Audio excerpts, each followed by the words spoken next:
Not a lot changed with last night's college football playoff rankings.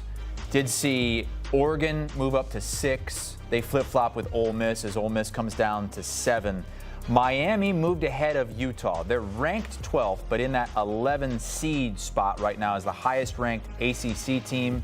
But they're probably not going to make the ACC championship game. That's the likelihood of them making it is very low. They're getting ready to head to Pittsburgh for their regular season finale. In order to get to the ACC title game, they need to win that and then get help from at least 3 other teams.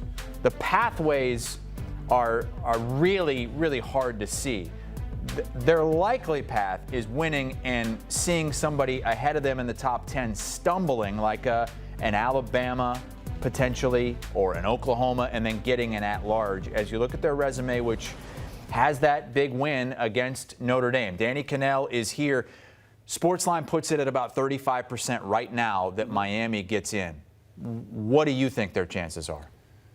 So these are 2 different conversations, because I don't think Miami gets in because the committee has very clearly made the point that they think Notre Dame is the better football team. But then there is a different discussion, which I think is more important, that Miami is getting hosed in this whole process.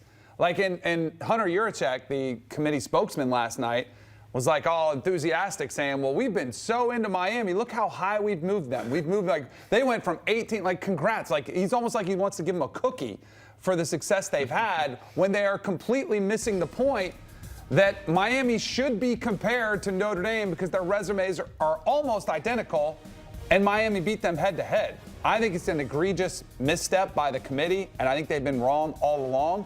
So I think those are two separate discussions. But I feel like Miami, if it ended today, they would be on the outside looking in, and I think it would be a travesty, because then why are we even playing these regular season games? What would the long-term ramifications be if that comes to be and they put in Notre Dame at 10-2 over a 10-2 team that beat them? I think a lot of people have brought this up before. We've heard scheduling, how much it matters, you know, and if you get now the Miami and Notre Dame, they're in the ACC tie-in, so there are years that they have to play Notre Dame, so they can't really schedule their way out of that one. But I do think other coaches would look at scheduling and be like, what's the benefit of beating good opponents if you're not even getting credit for those? So I think it's one of the bigger flaws that's out there from the committee. But I think if you're Miami, I think the thing that I heard from the committee that bothered me the most is when Hunter Yurachek says, well, that was a different team that played in week 1. Notre Dame's a different team now. Well, if I'm a Miami fan, I'm saying, well, that was a different team that played against Louisville. That was our worst game of the year. Carson Beck threw 4 touchdowns. We were a different team that game. We were a different team against SMU than we are now, like on their best. Like, if that's what you're going to use, then let's go, all right, how are you at your best? And then I would say Miami is just as good, if not maybe better, than Notre Dame. So I don't understand the whole, well, they're playing better now. Of course you're going to look better when your opponents are all cupcakes the last 10 games of the season. Objectively, if they played on a neutral field right now, who would you pick to win the game? I would probably pick Miami. I saw it already happen once. Now, that was at home, but that game was actually more dominant than the score. I remember watching that game thinking, Mario Cristobal is getting a little conservative late. He kind of sat on it in the second half because he felt like he was going to win. Miami completely dominated. Jeremiah Love has been awesome all season long. He only rushed for 33 yards against their defense. Like, I would still pick Miami. And that, to me, is what I hope happens, because I don't want to see either team get left out. I think the best case scenario, and the committee would love to see this, is to have what needs to happen. There's a lot that needs to happen. You need Alabama to lose, Oklahoma to lose potentially, BYU to get beat in the conference championship game. If those things happen, I would love to see both Miami and Notre Dame in. I think that's the best case scenario. I think they're both playoff caliber teams.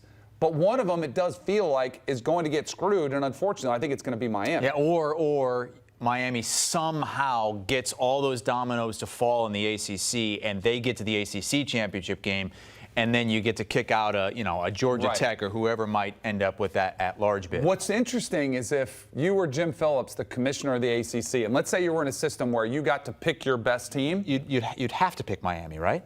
They did lose to SMU. And SMU could end up winning the ACC. So that's a scenario that gets a little dicey, too, because then we'd be honoring the head-to-head. Now, they have 3 losses. Miami has 2. So I still think you might, because I do think Miami is the most talented team in the ACC. But SMU, 2 of their losses are out of conference, to Baylor and TCU. They're playing good right now, so I get that argument as well. But I think if you were also, you'd put yourself in a predicament if you said, well, we're going to ignore that game that happened. Right. That SMU beat them in Dallas. It's nuanced. We did ask the Sportsline team to give us potential spreads for Miami and the teams they're kind of matched up against, and they would be an underdog in every game. Look at Notre Dame. You think they would beat Notre Dame 9.5? I would take that bet and lay as much money as I possibly could on the Miami Hurricanes to cover, because I think they could win the game outright. That is an egregious line right there. But I do think the only that game where they're some of the power rankings that are influenced throughout the season that are weighted of those losses that Miami had, which were not that bad of losses. And the other thing I hate about point spreads is they're wrong all the time. Like, hypothetical lines are the worst. So how many of these games would you pick them to win outright? I'd pick them to beat Texas Tech. I mean, they could win any one of these games. I would pick them to beat Texas Tech. I would probably pick them to beat Ole Miss. And I would probably pick them to beat Notre Dame. Oregon, Oklahoma, and Bama, I think, are better. But I think they'd be really good games that Miami could win if they were, it depends on where those games are. Are they home? Are they neutral? Because this can be tough. I mean, the home site is a huge advantage in the college football playoff. Sure, absolutely. But you only get that in the first round. Right. If Miami makes it, they would definitely be playing in the first round. 9.5 points. What do we do? I got to talk to our Sportsline people. Talk to Stephen O. Talk to Mackenzie Brooks. See what's going on there. That's a lot of points. We do have a Georgia girl. Did Stephen O. Where did he go to Florida or something? I mean, what's happening? Danny Kanell, Florida State guy, stumping for the U to get into the college football playoff, though he does not believe ultimately Miami will get in. Cover 3 podcast. The guys have a really busy next few days coming up with a huge Black Friday slate that includes a night game between Texas and Texas A&M.